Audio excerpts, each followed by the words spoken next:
Dear friend, it's been a while since I last wrote you a letter. You might have worried about me, or at least I hope so. But I'm fine. Actually, I wonder if you remember me at all.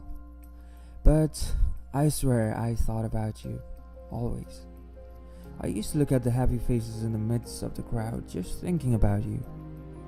I always pictured you as a happy soul. In fact, at times, I wished you were by my side, sharing your precious guides with me. Unluckily, you were not here for the last few months, and I had to endure a path completely new to me. Sorry that I distanced myself so much that I never even found enough time to share my experiences with you. You have always listened to me no matter what, and I can't thank you enough for just hearing me out without showing any sort of acumen. Sometimes cliche, but life has been up and down for me in the recent times. However, it wasn't always like this. All my childhood, I only knew happiness.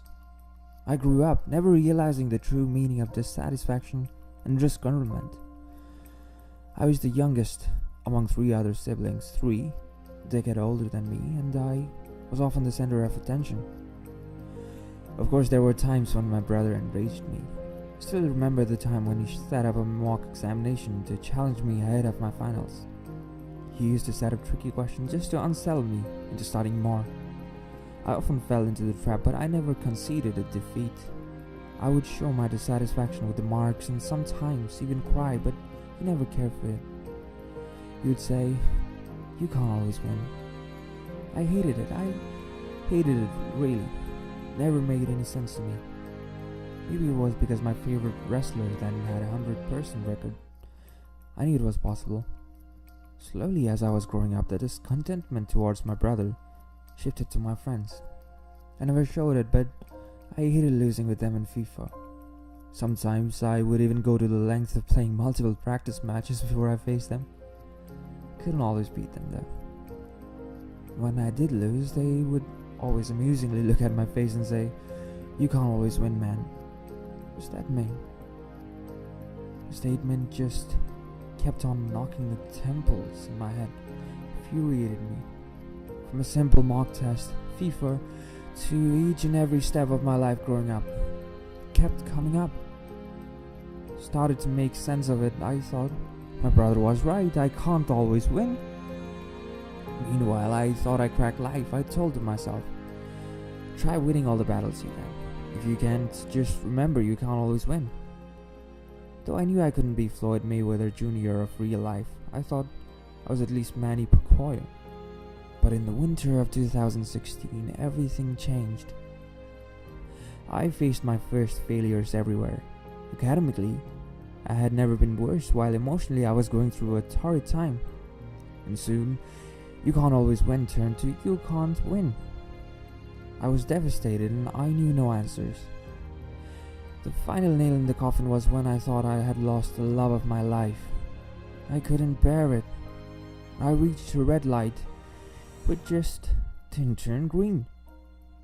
So I just stood still, waiting for the green light in the hope that someone would do it for me.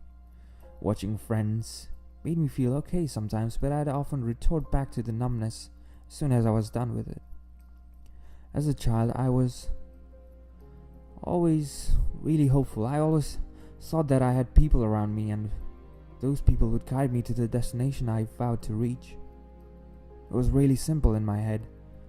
All I needed was a simple blueprint from my family and I thought I was set to go. Maybe that could be the reason why I depended so much on people.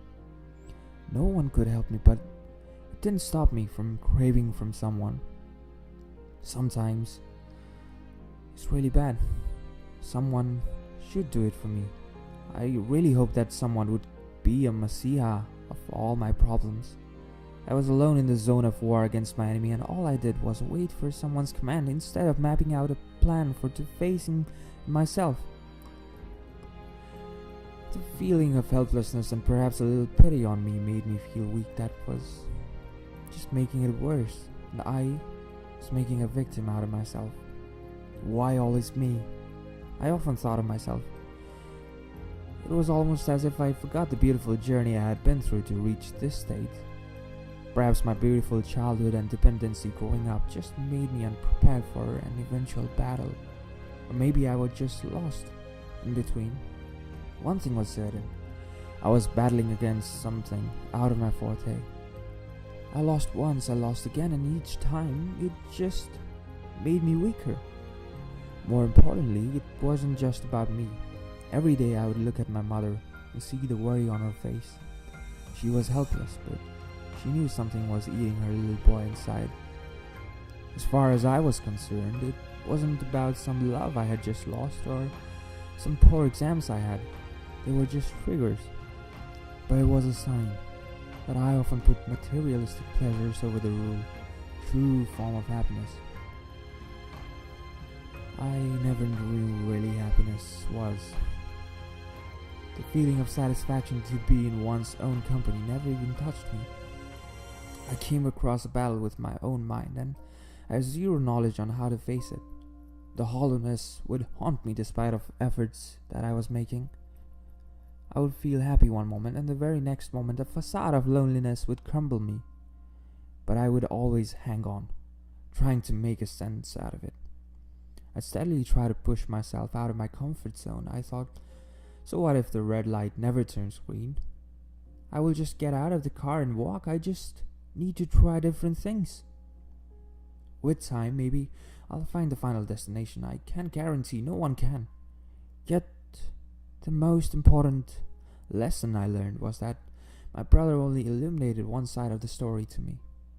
You can't always win, but friend, I know it with confidence, but you can't always lose as well.